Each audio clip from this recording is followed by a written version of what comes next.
Welcome to the channel, guys. BLN437, and today we're going to talk about David Price and why he is the key to the Boston Red Sox doing anything this season. But before we get on with the video, if you guys like this video, make sure to leave a like down below. Comment as well. Let me know what you guys think. Do you guys agree or disagree with me?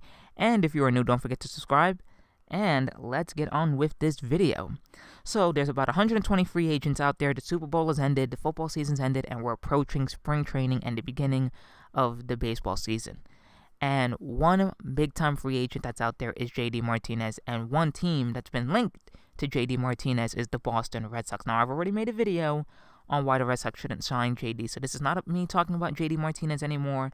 It's me talking about why the team that the Red Sox currently have is good enough to survive without any type of offense or added offense, because I believe that they have enough offense. I believe that there's one guy in particular, and that guy is David Price, that can help them that can help the Red Sox get from point A to B, and then eventually to C, which would be the World Series.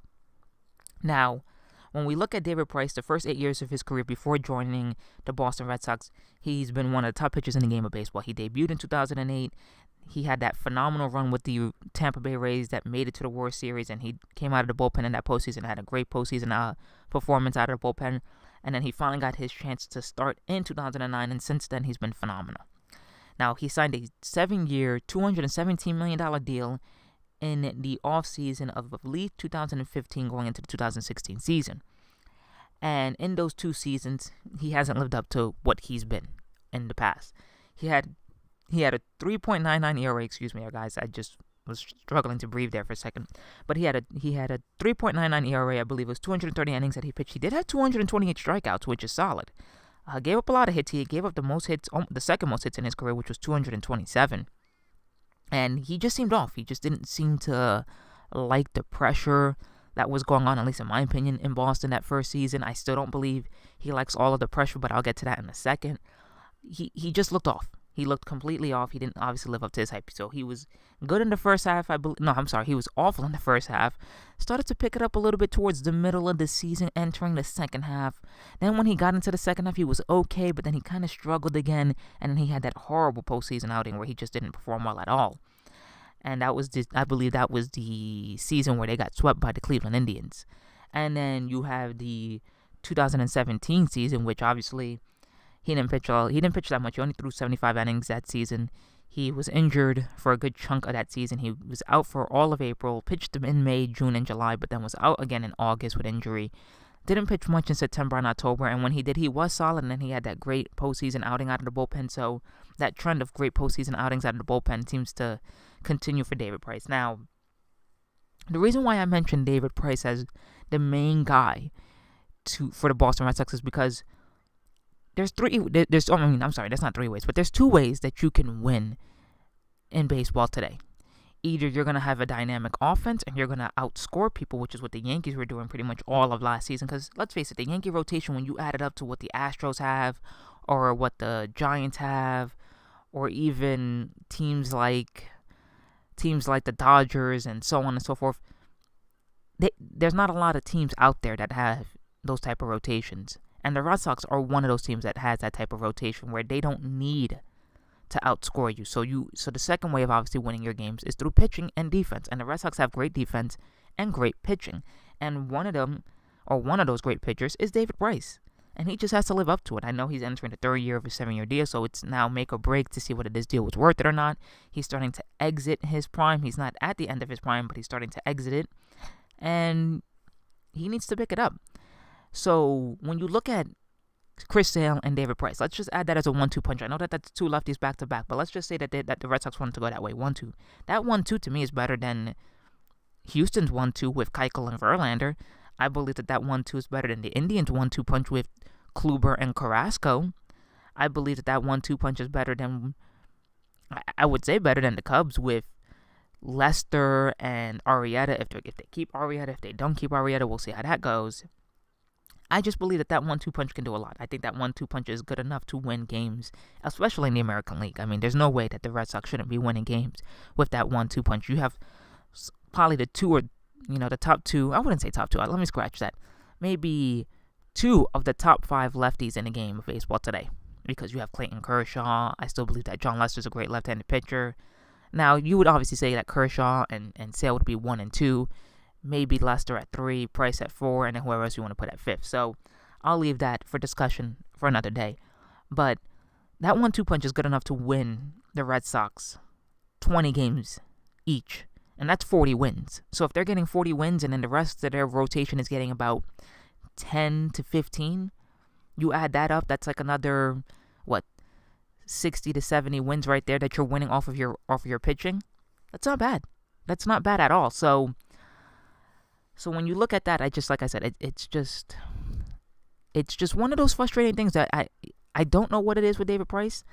I don't know what it's going to take for him to just be comfortable in Boston, because I don't believe he's comfortable in Boston. I think when you look at a lot of the stuff that's gone on with him in Boston, him not wanting to talk to the media other than the days that he starts, him just kind of, to me, it seems like he just disengages from everything that's going on around him with the team.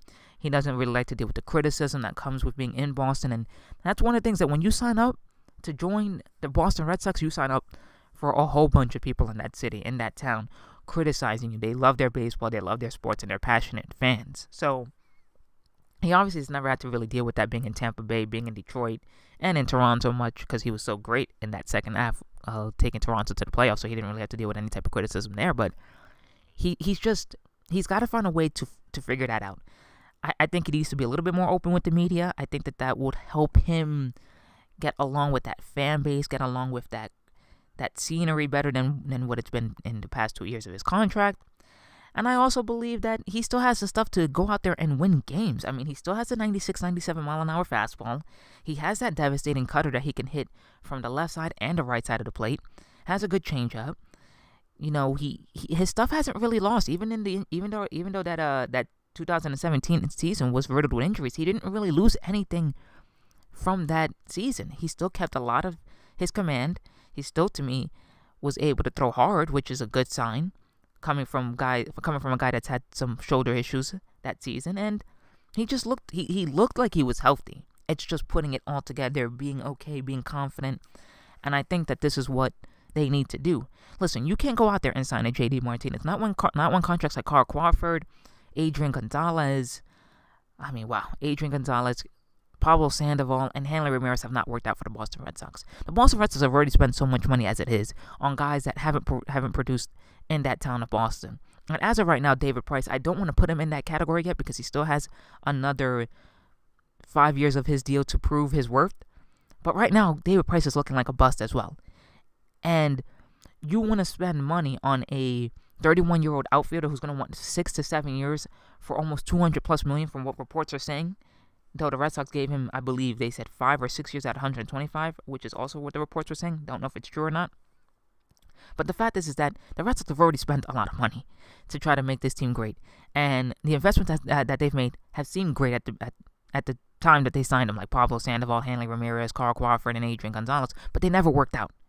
And for whatever reason, whether it was they couldn't handle the scenery, whether they just couldn't produce, whether they weren't in shape, or they just were having trouble staying healthy, the Red Sox have had a history of bad luck with these deals. So you have to just stick with this team. I think, in my opinion, they have a good enough team that I think offensively they can produce some pop. Listen, Andrew Benintendi can hit to me 30 home runs in that ballpark.